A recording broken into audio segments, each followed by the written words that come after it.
अमृत रक्षा कर ना मृत्यु को भय कर कौन अच्छी आम माँ मैंने बस कहे अच्छा माँ मैंने आपण मैंने समस्ते छुआटे जन्म है बेले समस्ते जानते जो घरे जन्म होती से घर मोर नुहे कौन आज्ञा आपण झील पुआ जानते ना समस्त झील मैंने जानते जो घरे जन्म हो से घर आमर नुहे आम बापा माँ गोटे उपयुक्त पात्र आमको देवे ठीक ना आज्ञा आज्ञा अच्छा झील मैंने एक तो जानी था बहुत बेले कांदती कहीं आप जानते कहीं कांदती प्रिय लोक को छाड़ी जाऊँच बापा माँ भाई बंधु कुटुंब सांग साथी समस्त को छाड़ी जाती किंतु विवाह निश्चित बोली जानती मृत्यु निश्चित बोली समस्ते जानती किंतु मृत्यु पूर्व असत उपाय उपार्जन कर अर्थ रही एई कांदती दुखित हुंती ना मृत्यु कहीं दुखित हुंती नहीं बंधु से कहले सानंदम सदनम सुताश्च सुधय कांत प्रियालापिनी इच्छा पूर्ति धनम सजोषिति रति एक पत्नी व्रत एक पतिव्रत पालन कर बंधु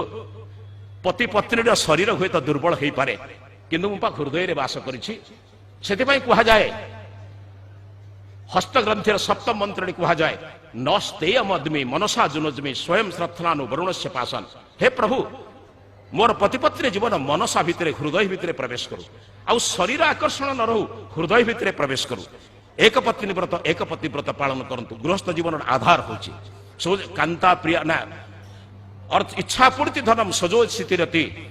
स्वाज्ञा परा सेवका निजर सेवक सेविका मानक टिके श्रद्धा करंतु स्नेह करंतु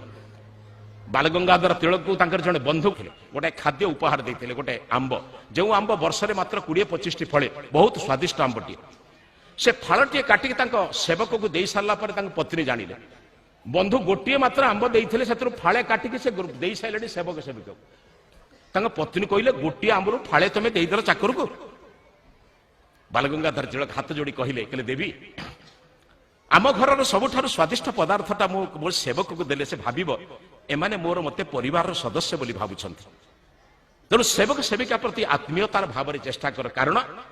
बड़ विचित्र कथा ही जाए जी आम लुगा को सफा कर आयरन देला सी है अस्पृश्य मु हेली स्पृश्य बड़ विचित्र कथा ही देश सृष्टि है मो दाढ़ी की जे काटिदेला सी है छोट मु हेली बड़ मो कथा बुझे ना जदि लुगा सफा करुवा अस्पृश्य ताले मो माँ तो प्रथम अस्पृश्य कहीं सी मो लुगा को प्रथम धुई करिपरिबा कि ये समाज रे दिव्य दृष्टि नाही वर्तमान बंधु से कहले इच्छा पूर्ति धनम सोजसितिरति स्वाज्ञा पर सेवका आतिथ्य शिव पूजनम वर्तमान आतिथ्य नाही अतिथि माने आसुले कौन करने आपण माने जेडे बयसर लोक आपण दोष किए कह आज्ञा दोष कहले सहीवे अतुल बाबू दोष जदि कह सहीवे सी तुम मुझे एडे बड़ लोक मत दोष कह अरे कई जन तो दोष कह ना किए कह दी जन लोक दोष कहती जानते जी मते सही पारती ना जी मते भल पाती दी जन दोष कहती जे मते सही पारती ना चिंता कर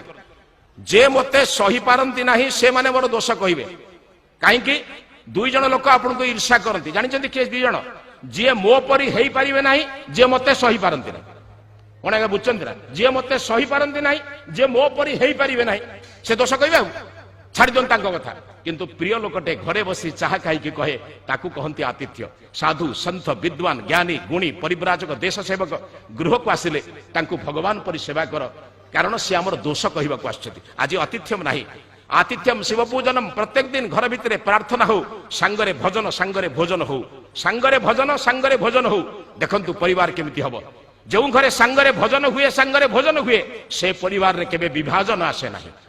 तेणु बंधु आतिथ्यम शिव पूजनम प्रतिदिन मिष्टान्न पानम गृहे जो खाद्य मिली प्रभुंकर आशीर्वाद बोली खाओ देखंतु परिवार केते आदर्श रहुची मु भावुची 2-4 मिनिट अच्छी 5 मिनिट अच्छी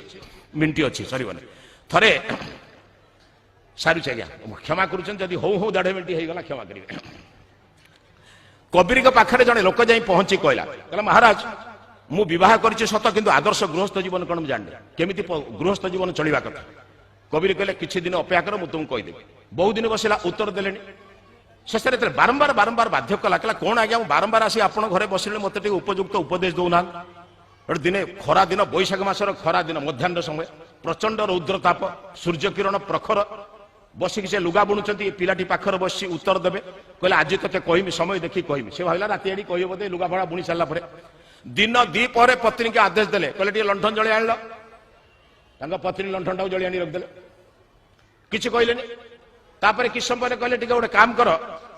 टिके भल सरबत टिके माने भल चाहा टिके करि आनो गरम पानी रे जो अछि तांकर दिव्य पेय टिके करि आनलो तांका पत्नी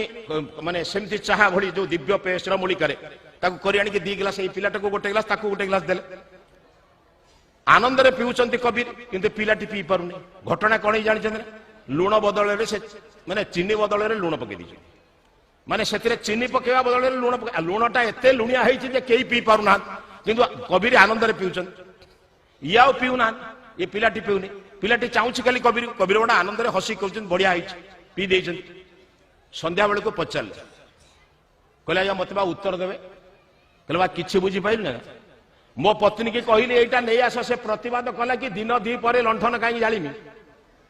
सेई बेला मो पत्नी मते आनी कि चीनी बदल रे लूण पकई देला मु प्रतिवाद कली कि काई के पकईछ बेले बेले भूल इमिति हेई जाय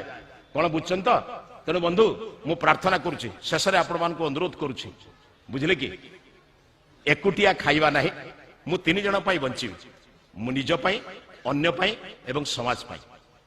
मते जे संसार को आनिछि तांको अवहेला करिबि नाही मु जहाकू संसार को आनिछि तांको अशिक्षित भ्रष्ट कराइबि नाही एवं आमे मिली मिसी गोटे भलो समाज गठन करिवा पई जेउ गुरु जेउ आचार्य जेउ साधु जेउ संत मानकर चरण तळे बसिले मते ज्ञान मिलिबो भलो मनुष्यटी हेबी आजिकली बहुत बड़ मनीष गुड़ाक ही